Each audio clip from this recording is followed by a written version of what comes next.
Estamos a ter nestes dias o nosso retiro de igreja, a Igreja Atraente, e estamos muito agradecidos a Deus por todo o tempo, o excelente tempo que temos tido juntos. E também estamos agradecidos a Deus por todos os irmãos, visitas aqui presentes que hoje se juntaram a nós. E que bom que vamos ter a oportunidade de passar este tempo juntos e queremos que também passar todo o dia juntos, um dia especial que separamos para estar em comunhão uns com os outros. E como é bom e agradável esse tempo, esse momento, esta oportunidade que nós temos. Temos estado a tratar o tema ao longo do retiro sobre ser uma igreja atraente, uma igreja cativante, uma igreja que mostra e reflete a Deus, o caráter de Deus, a glória de Deus, o poder de Deus. Isto é que é uma igreja atraente.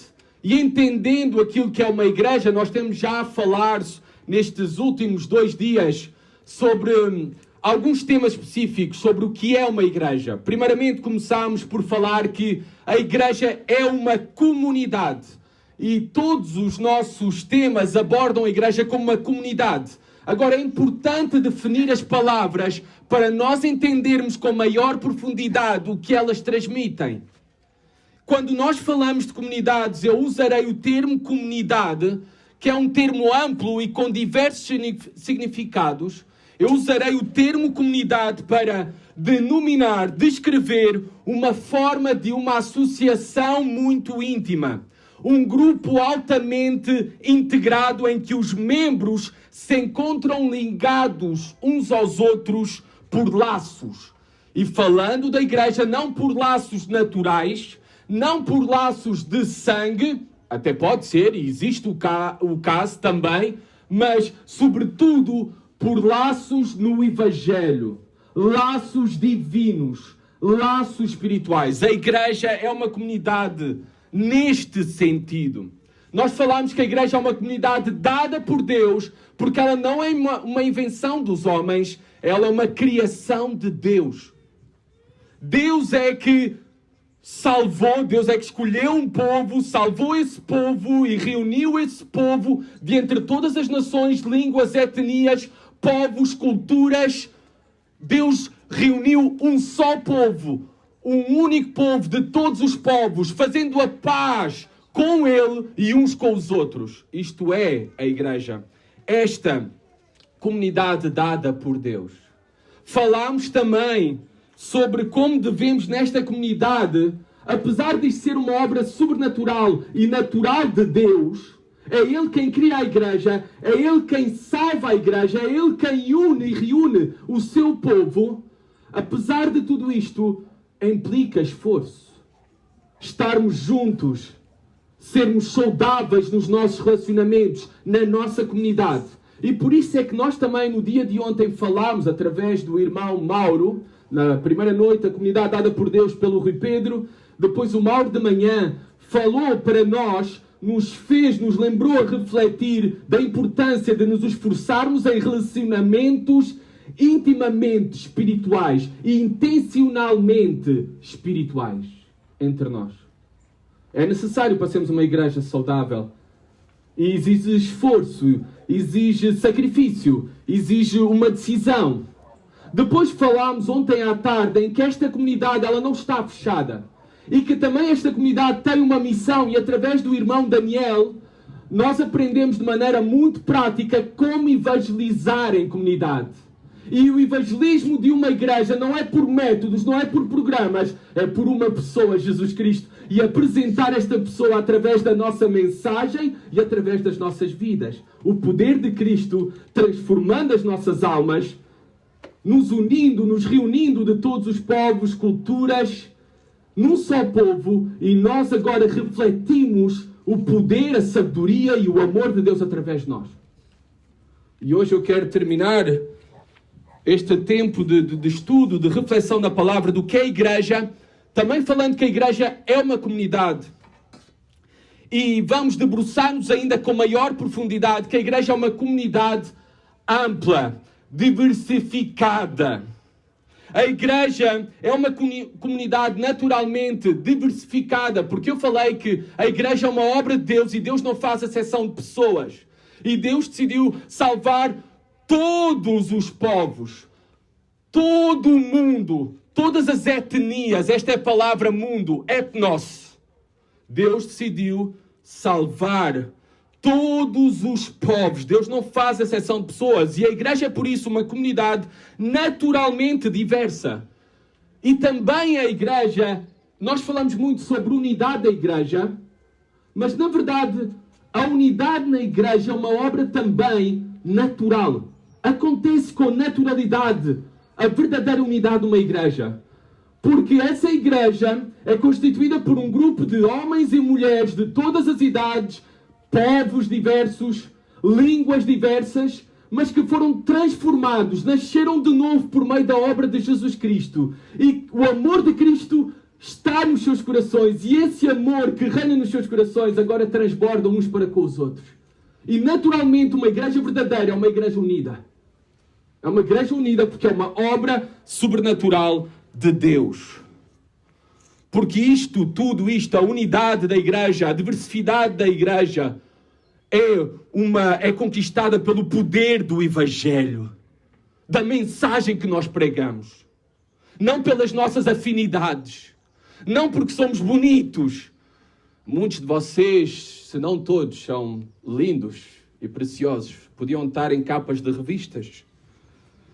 Mas não é por isto que somos unidos. E esta comunidade é tão bela, mas sim pelo poder do Evangelho em nós e através de nós, que manifesta a unidade, a diversidade. E estes são factos numa verdadeira igreja. Não são um alvo de uma igreja. São factos de uma verdadeira igreja. A unidade e a diversidade, porque é uma obra de Deus, são obra soberana de Deus. No entanto, ainda que eu estou a afirmar tal coisa, ainda que cremos que a unidade é uma obra divina, todos nós somos responsáveis pela mesma e ela implica muito esforço. Porque a unidade ela é essencial e poderosa para nos tornarmos uma igreja atraente para o mundo.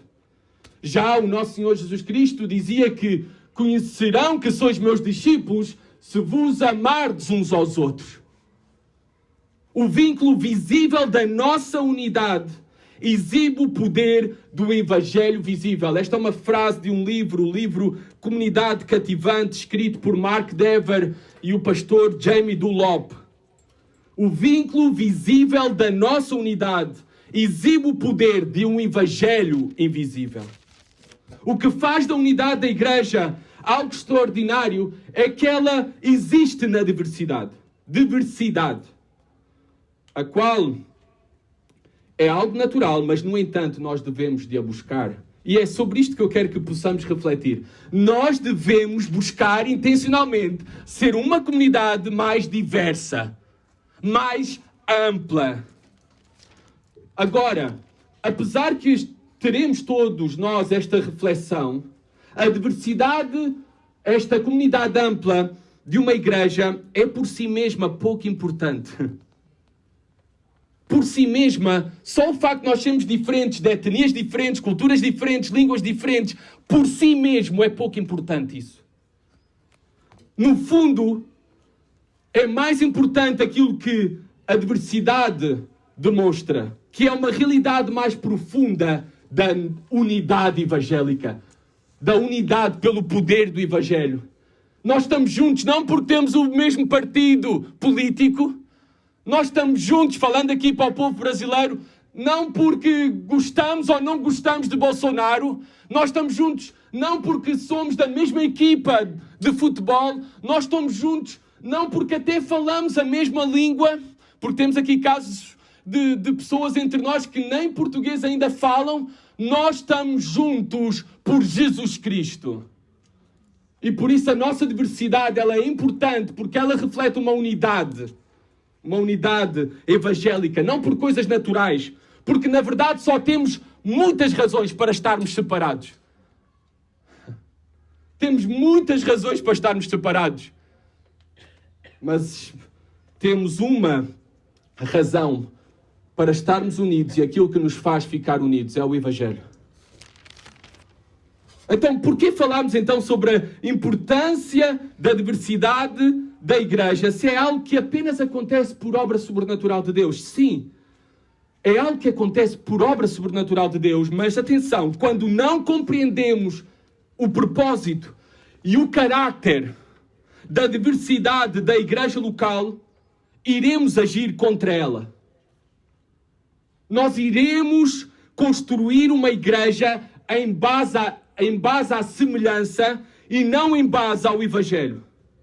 E iremos ignorar, se não damos valor a esta comunidade diversa, ampla, nós iremos ignorar os inúmeros sacrifícios que temos de fazer para amar pessoas diferentes de nós. Iremos ignorar isso.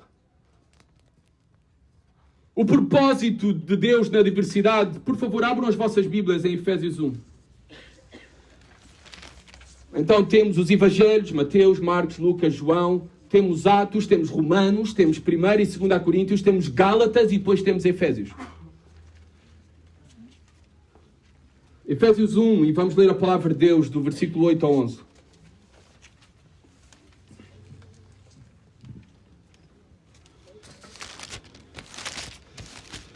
Diz assim a palavra de Deus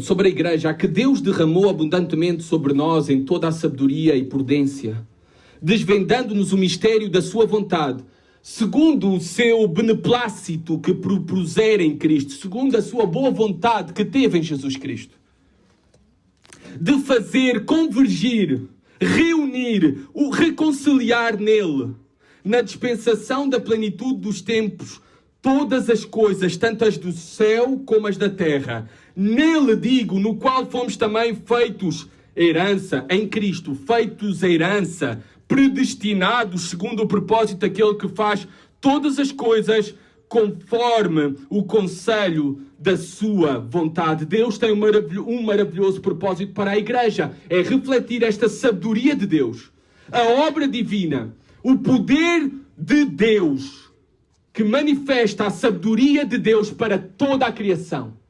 Esse é o propósito maravilhoso da diversidade da igreja. E como é que acontece então a manifestação deste maravilhoso propósito da sabedoria de Deus, do poder de Deus? Reparem, Efésios 3:6. Umas páginas mais à frente, ou se for como a minha Bíblia, apenas uma página.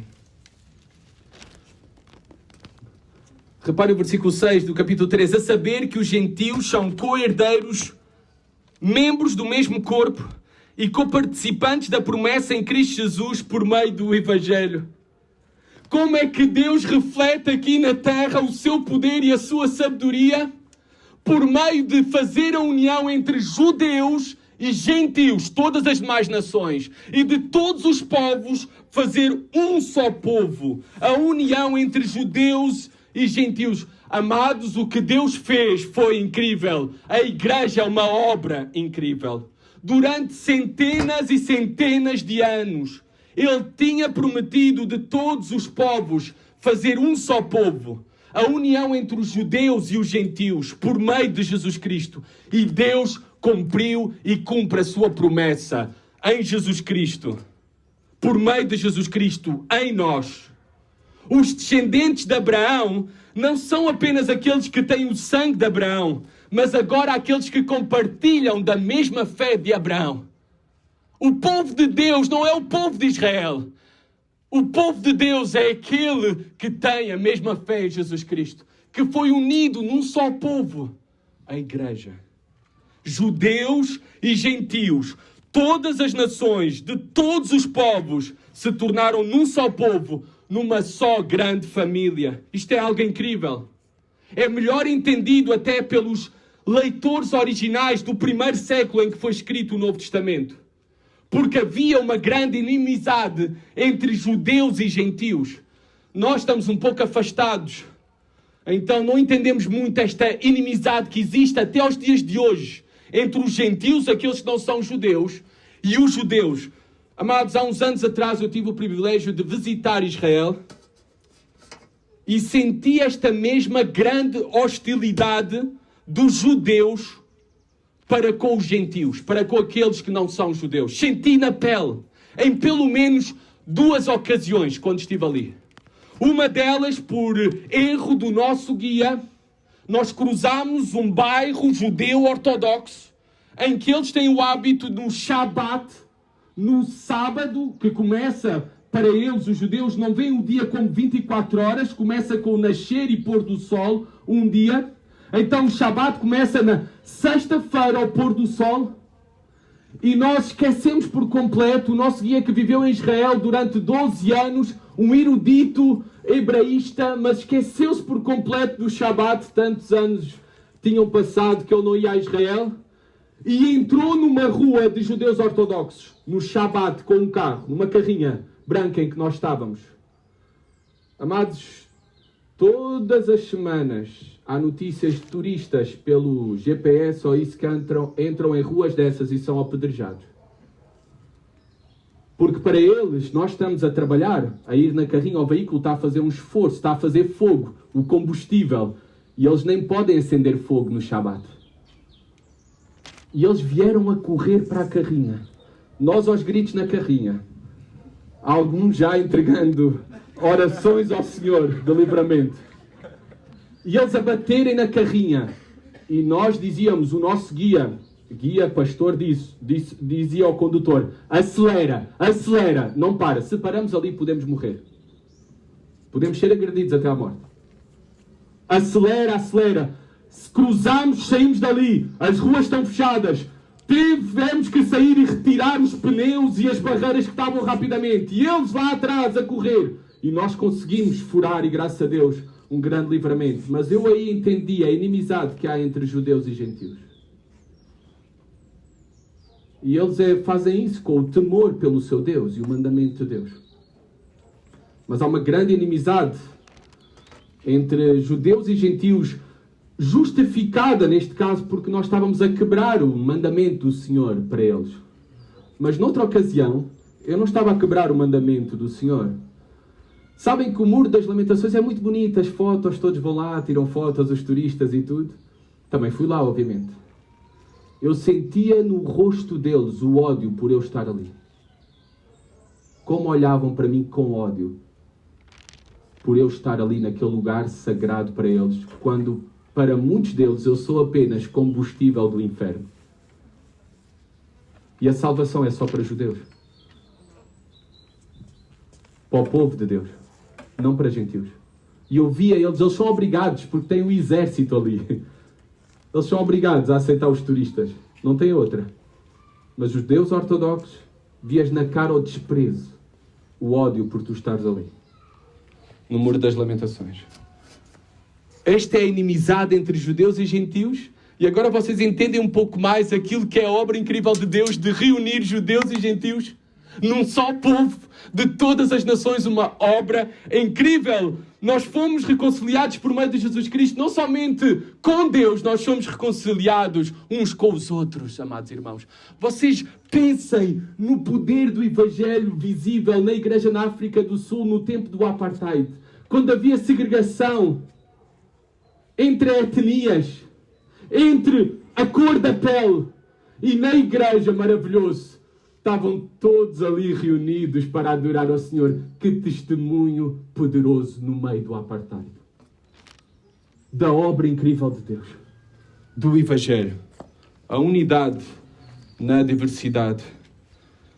Amados irmãos, os judeus e gentios são de etnias diferentes. São culturalmente distintos. Somos separados por razões teológicas. E toda esta separação era muito hostil. Mas em Jesus Cristo, o véu do templo foi rasgado. O véu do templo que separava o homem de Deus foi rasgado. Mas também Deus derrubou a parede de inimizade que havia entre nós. Entre os judeus e gentios, quando fomos salvos, fomos reconciliados com Deus. E reconciliados também com o povo de Deus. Judeus e gentios unidos em Jesus Cristo. E Deus recebe a glória na nossa unidade, amados irmãos. E este é um belo quadro da nossa igreja de unidade visível, de unidade e diversidade, pois aqui estão representadas várias nações.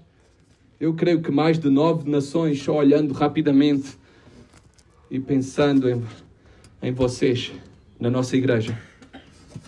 E Deus recebe a glória na nossa unidade, no meio da nossa diversidade. E quanto mais existia de hostilidade, agora pela nossa unidade, maior glória a Deus. Quando pessoas têm pouco ou nada de comum aos olhos do mundo, mas se amam umas às outras como se fossem mais íntimas do que a família de sangue, todos no céu e na terra olham com espanto para a obra do Evangelho. Para a obra de Deus. É isto que é a igreja, amados irmãos. O casamento reflete também a glória de Deus, pois no casamento também vemos diversidade, um homem, uma mulher, em unidade. Agora, a força do casamento, pensem comigo, ela não está na diversidade. A força do casamento não está nesta diversidade, porque ela não é a força se não houver unidade, união.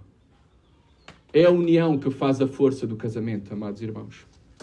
Uma comunidade ampla é uma comunidade diversa, mas nós queremos que essa diversidade seja e exista e reflita em unidade. Reparem, quando eu falo de diversidade, eu quero falar, talvez nós, e eu também estou a cometer o erro, de só destacar a diversidade que existe na igreja do ponto de vista étnico. Mas a diversidade na igreja vai além do ponto de vista étnico. E reparem que eu não estou a usar o termo raças, porque eu acredito, de acordo à Bíblia, só existe uma raça, a raça humana, a raça de Adão. Não existe diferentes raças. Existem diferentes etnias, mas somos todos da mesma raça, a raça de Adão. Só para esclarecer porque é que eu só estou a falar de etnia. Porque creio que é mais bíblico do que falar de raças. Há diversidade de idade multigeracional na igreja também. Não é só etnia. Idades diferentes. Uns mais novos, outros mais velhos. Diversidade multigeracional. Que bom é que a igreja é reunida de todas as gerações. Há diversidade de economia dentro da igreja. Há uns mais prósperos materialmente. Há outros menos prósperos materialmente. Não todos recebemos o mesmo salário.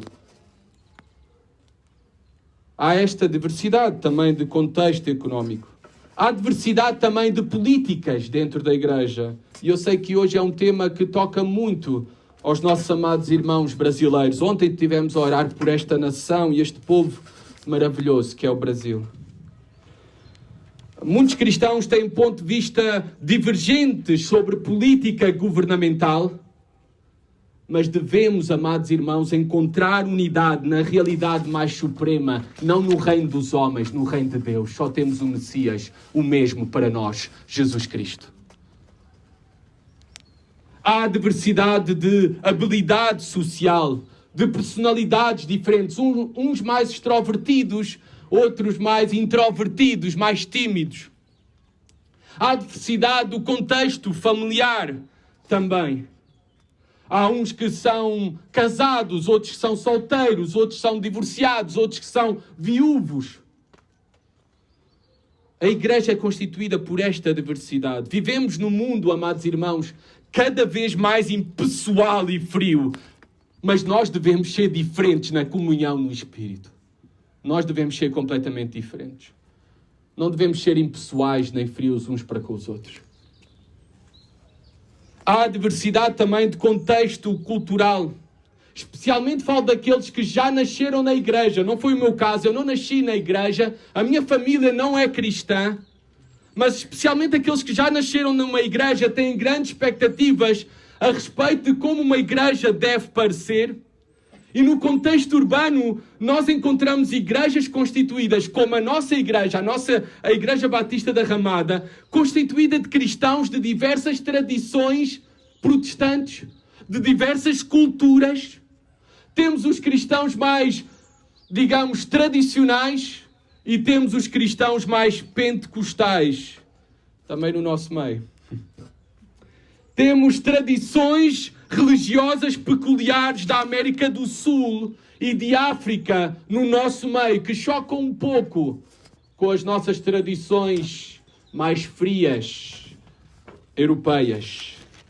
Mas tudo isto está reunido na diversidade da nossa igreja, da igreja. E, amados irmãos, a nossa unidade exigirá frequentemente sacrificar os nossos interesses por estes irmãos e irmãs no Senhor. Sacrifica os teus interesses pelo teu irmão e a tua irmã.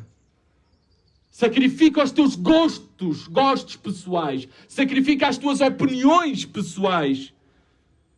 Amados irmãos, nós devemos procurar isso, é isso que fazemos. Talvez, obviamente, este retiro, eu só ouvi elogios do menu do retiro. Estão todos fascinados com a comida, com a abundância da comida. Todos estão a dizer que foi o melhor retiro com a melhor comida, porque temos fantásticas irmãs a cozinhar para nós este fim de semana. Então não houve queixas. Mas às vezes até temos que sacrificar os nossos gostos pessoais de culinária para comermos todos juntos à volta da mesa, se for necessário. E se não gosto de peixe, eu vou comer peixe, porque eu quero estar com os meus irmãos à mesa. A unidade exigirá frequentemente sacrificar os nossos interesses por estes irmãos e irmãs no Senhor. 3 impedimentos que eu quero falar, que levantamos contra a unidade e a diversidade na igreja. Ou seja, que atacam a unidade da igreja e a diversidade da igreja. Primeiro são os ministérios por semelhança. Amados, eu aprendi recentemente o porquê das plantas na igreja, nas instalações da igreja, morrerem nas minhas mãos. Nunca morreram nas mãos de nenhum outro pastor, só comigo. Morreram todas, estão quase todas a morrer. Agora, eu quero confessar diante de vocês que não é por falta de ação. Eu até regava abundantemente as plantas. Mas o fim delas, para muitas delas, para quase todas delas, acho que só a Natasha é que agora está a recuperá-las, era a morte. Era a morte. Belas plantas morreram.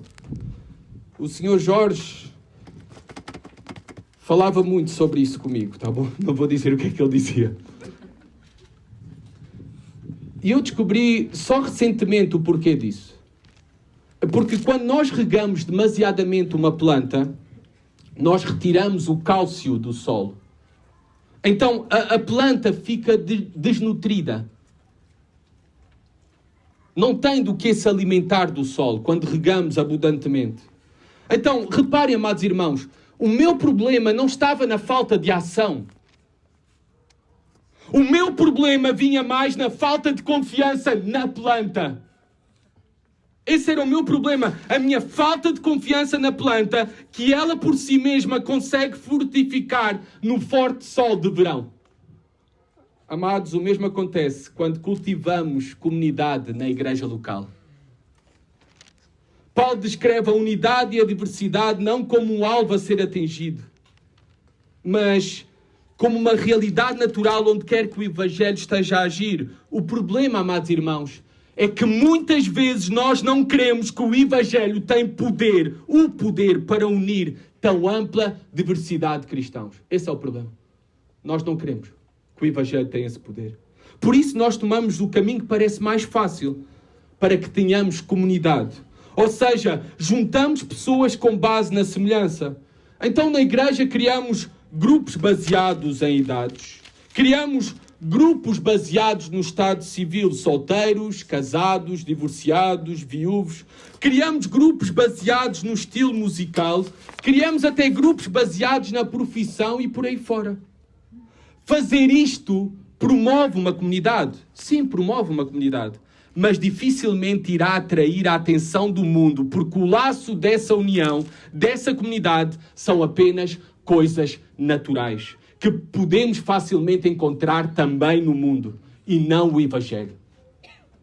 A nossa igreja, amados irmãos, tem vários grupos por semelhança, e eu estou convencido que grupos por semelhança não é algo mau, mas aqui fica a minha advertência. Podem ser muito perigosos. Podem ser muito perigosos para a unidade e para a diversidade da igreja. Nós devemos criar um prato balanceado de relacionamentos na igreja.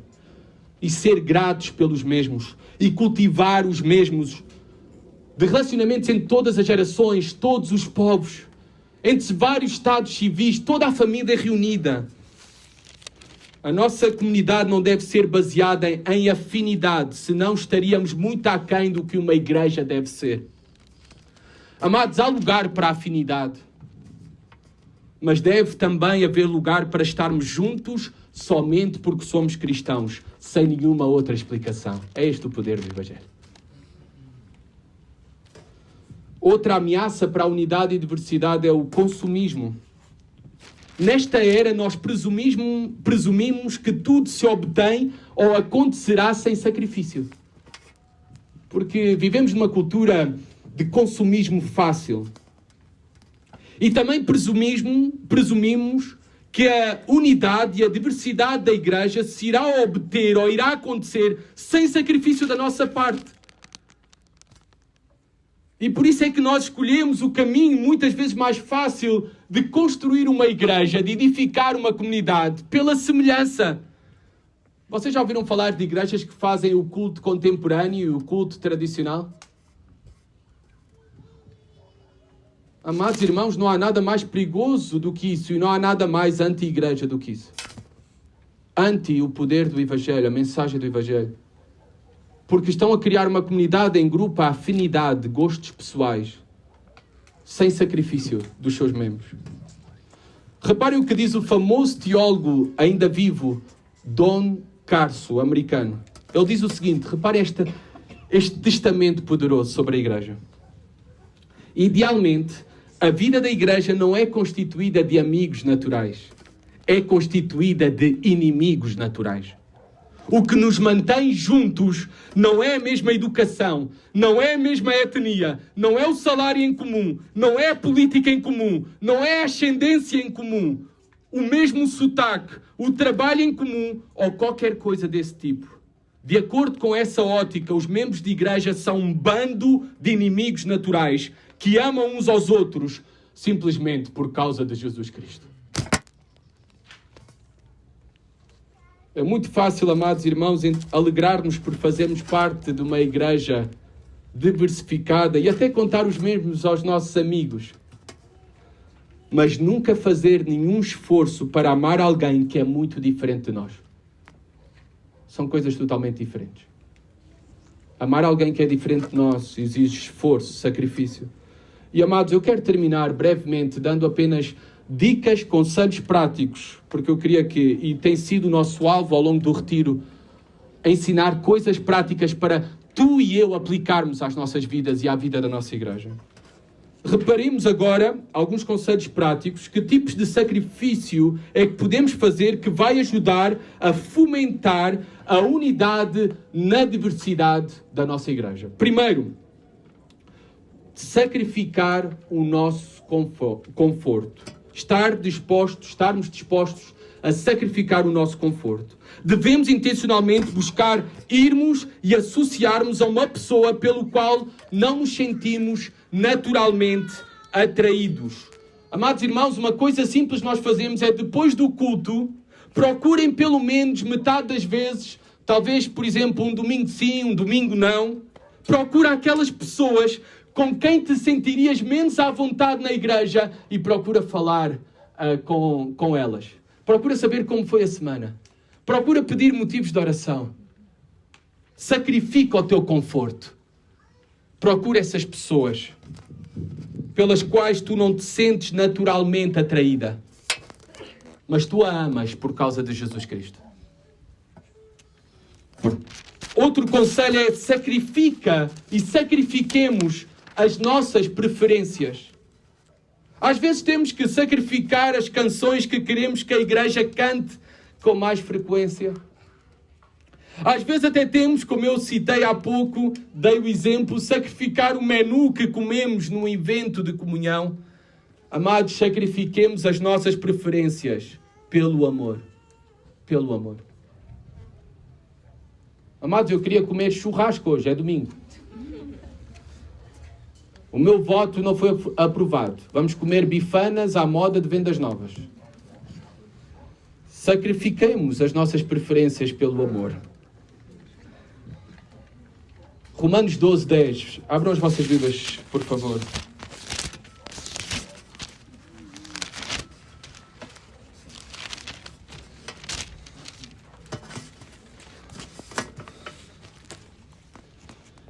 Sacrifiquemos as nossas preferências por amor, e fazê-lo é amor. É esta a chamada do Evangelho. É esta a chamada para nós como igreja. Reparem o que diz Romanos 12, 10. Diz assim a palavra de Deus: amai-vos cordialmente uns aos outros com amor fraternal, preferindo-vos em honra uns aos outros. Preferindo-vos em honra uns aos outros. Amados, outro conselho prático é que devemos sacrificar os nossos recursos e o nosso tempo por amor aos nossos irmãos. Amados irmãos, eu sei que para muitos de vocês que estiveram aqui no retiro, sacrificaram o vosso tempo, sacrificaram os vossos recursos e até perderam dias de trabalho que iriam ganhar mais. E ao sábado ainda ganham mais. Sacrifiquemos os nossos recursos e tempo por amor aos meus irmãos, para estar com os meus irmãos, com a minha família da fé. Devemos de o fazer também, sacrificar os nossos recursos e tempo para servir os membros mais necessitados. Vamos a 1 João 3,18. Reparem como o apóstolo João nos exorta a isso. E de que forma? 1 João 3,18 diz assim: filhinhos, não amemos de palavra, nem de língua. Dizer amo-te muito é muito fácil. É o que está a dizer o apóstolo João. Mas olhem como nós temos que nos amar uns aos outros. Chamarmos irmãos, irmão, irmã, uns aos outros, isso é muito fácil. Viver isso, essa irmandade, exige sacrifício. Exige o teu tempo, o meu tempo, os recursos. Exige isso. E olhem a chamada do amor. Filhinhos, não amemos de palavra nem de língua, mas de facto e de verdade. Amados, o último conselho para construir unidade na diversidade: nós devemos sacrificar os nossos hábitos para investir tempo com aqueles de que outra maneira nunca veríamos. Devemos sacrificar os nossos hábitos. Planeia talvez um almoço com alguém que é diferente de ti. Planeie intencionalmente ter um pequeno almoço, um lanche com alguém que é diferente de ti. Talvez isso vai alterar a tua agenda, o teu hábito semanal, não importa. É uma demonstração de amor, de facto, intencionalmente, de buscarmos amarmos uns aos outros. Amados, nós também procuremos na nossa igreja a invisibilidade da cultura maior. O que é que eu quero dizer com isto? Uma igreja não deve dar a entender que é para portugueses somente. Uma igreja não deve dar a entender que é para jovens somente pelo estilo de música. E por aí fora. Ainda até que talvez a cultura maior dentro da igreja sejam os portugueses ou os jovens, nós devemos preocupar-nos por todo o corpo. E isso se demonstra até, amados irmãos, com os irmãos que oram aqui, nos guiam em oração de maneira coletiva, nos nossos cânticos, nos nossos encontros, até nos nossos sermões. Nós devemos ter em atenção todas as fases da vida e distinto grupo de pessoas, considerando a todos, honrando a todos. Eu vou ler para vocês o último texto em Romanos 12.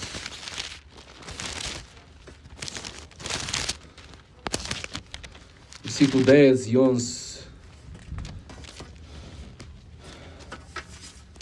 E que o Senhor nos ajude a ter este mesmo espírito como igreja, amados irmãos. No zelo não sejais remissos. Sede fervorosos de espírito, servindo ao Senhor. Regozijai-vos na esperança. Sede pacientes. Desculpem, amados irmãos, eu estou a ler o 11 e o 12 e eu queria ler o 10 e o 11. Então vou fazer a leitura de volta. Amai-vos cordialmente uns aos outros com amor fraternal, preferindo-vos em honra uns aos outros. No zelo não sejais remissos, sede fervorosos de espírito, servindo ao Senhor. Amados irmãos, a nossa igreja local, a nossa comunidade local é uma comunidade ampla, tem uma largura sobrenatural, é obra de Deus aquilo que testemunhamos entre nós. Nós não fizemos nada para que isto acontecesse. Deus é quem decidiu salvar distintas pessoas, povos, etnias, línguas, idades e juntá-las num só povo, numa só família, por meio da obra perfeita e consumada de Cristo na cruz.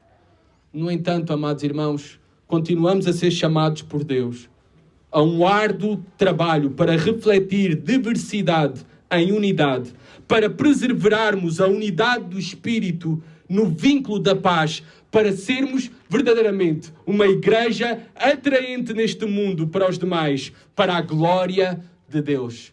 E amados, vamos terminar rogando por isso, suplicando a Deus que seja uma realidade nas nossas vidas, na nossa igreja. Vamos colocar-nos de pé, por favor, amados irmãos. Vou chamar aqui os líderes da igreja.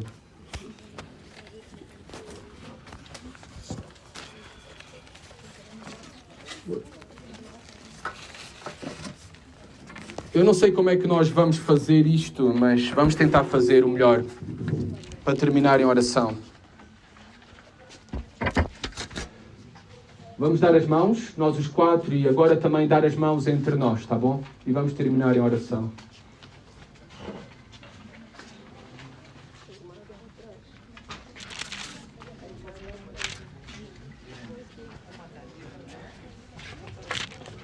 Vamos dar as mãos, vamos tentar todos nós darmos as mãos uns aos outros.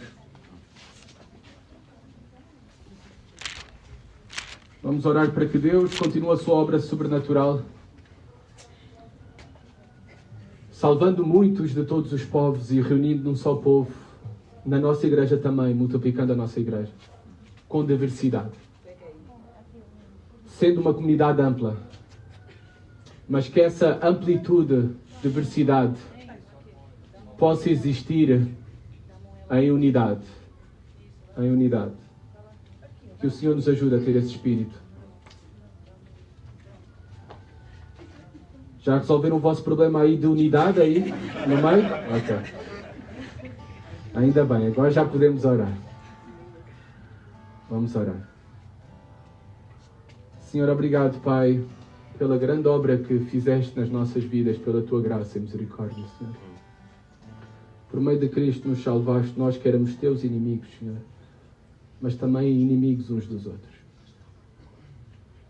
Por meio de Jesus Cristo, que nos fez nascer de novo, nos transformou, Senhor, e derramou em nós o amor divino. E esse mesmo amor agora também transborda, Senhor, uns para com os outros, Senhor, e faz ele transbordar mais e mais no nosso meio, Senhor. Faz também, se há aqui alguém que ainda não experimentou e não provou o teu amor gracioso e bondade por meio de Jesus Cristo, que hoje possa entregar a sua vida a Jesus Cristo e ser salvo, Pai, reconciliado contigo para todo o sempre, e também, Senhor, reconciliado com o teu povo e reunido com o teu povo, Senhor. Somos o teu povo reunido, Pai. Sabemos que somos uma obra incrível e sobrenatural, Senhor. Louvado sejas tu, Pai, por esta obra maravilhosa.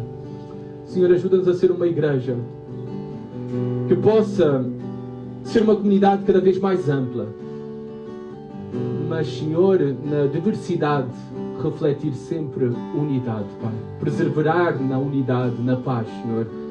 E que sejamos uma igreja, Senhor, que reflete isso no nosso relacionamento contigo e uns com os outros. E que atrai este mundo para ti, Pai. Sejamos verdadeiramente uma igreja atraente para a tua glória. Te suplicamos no nome de Jesus.